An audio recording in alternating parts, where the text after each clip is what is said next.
जवानों को जोड़ो, दोनों एतबार से, सियासी एतबार से भी आपको अब मजबूत होना है। तलवे नहीं चाटने हैं किसी के, सियासत में आना गुनाह नहीं है, मुखिया मिंबर बनना गुनाह नहीं है, एमएलए एमपी का सपना देखना गुनाह नहीं है, बल्कि जस्टिस होना चाहिए। हुकूमत आपको इस्लाम ने सिखाया है।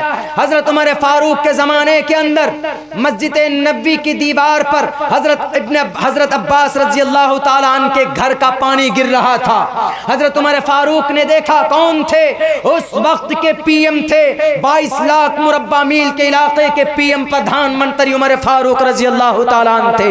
लेकिन हुकूमत कैसे होती है, सियासत कैसे होती है, इख्तिदार को कैसे चलाया जाता है, उमर फारूक के ज़माने से सीखा जाए, सहाबाए किराम की ज़िंदगी से लिया जाए। उमर फारूक ने कहा, पानी गिर रहा है मस्जिद नबी में, इस परनाले को, मेज़ाब को उठाकर फेंक दो यहाँ से। सहाबाए किराम ने वो अमल किया। हजरत अब्बास रजी अल्लाह ताला अन्हु आकर के कहा कि किसने ये काम किया? किसी ने कहा कि उमर फारूक ने, पीएम साहब ने किया। हजरत अब्बास डरे नहीं, हजरत अब्बास घबराए नहीं कि अरे उमर फारूक ने, अमीरुल मोमिनीन ने, पीएम साहब ने उखाड़ कर फेंका है, अगर कुछ बोलेंगे तो हथकड़ी लग जाएगी। नहीं, उस वक्त के हजरत उबय बिन काब रजी अल्लाह ताला अन्हु जो जस्टिस ऑफ मुस्लिम थे, उनकी अदालत के अंदर केस दायर किया, एफआईआर किया, फर्स्ट इंफॉर्मेशन रिपोर्ट दाखिल किया।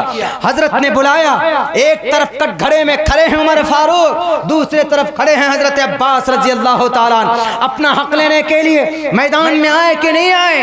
हजरत अब्बास, अगर आपको आज आपका हक नहीं मिलता है तो आपको चुप नहीं बैठना, आपको अपना हक लेना है, जुबान के अंदर कुव्वत पैदा करनी है। तो हमारे फारूक ने कहा कि नबी पाक अलैहिस्सलाम, ये मस्जिद नबी में पानी गिर रहा था, इसलिए नमाजियों को दिक्कत हो रही थी, इसलिए हमने इस परनाले को उखाड़ करके फेंक दिया है। तो हजरत अब्बास ने कहा, आप कौन होते हैं फेंकने वाले? कहा क्यों?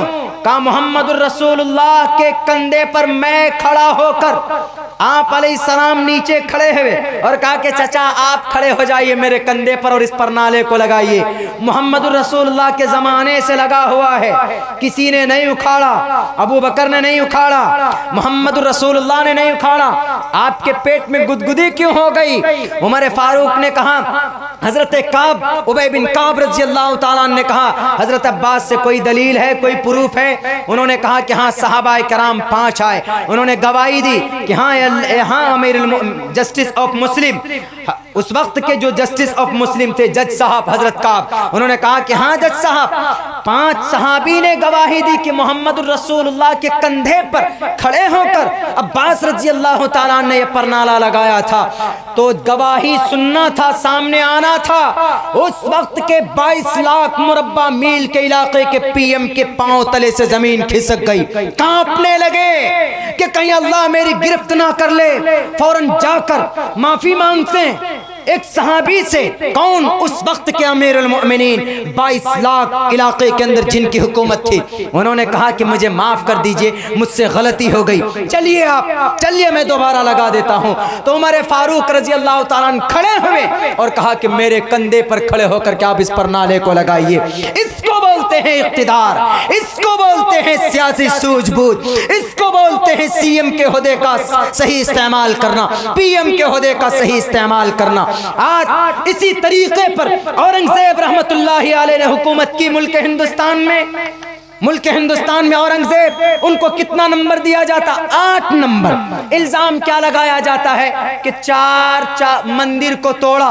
यह हिस्ट्री बताकर मैं इसका एनालाइज करके अपनी बात खत्म करूंगा। औरंगजेब कौन थे?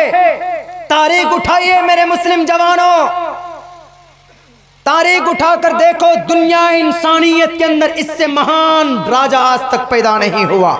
इतना दिलेर क्यों? महाराजा थे वो मुल्क हिंदुस्तान के, लेकिन घर का खर्च किससे चलाते थे पता है? टोपी बुन करके अपने घर का खर्च चलाते थे, कुरान करीम की किताबत करके अपना घर का खर्च चलाते थे। तब जाकर हिंदुस्तान का जीडीपी बना था 27%।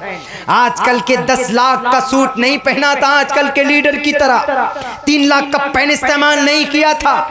50 करोड़ रुपए खर्च करके बॉडीगार्ड नहीं रखे थे औरंगजेब ने।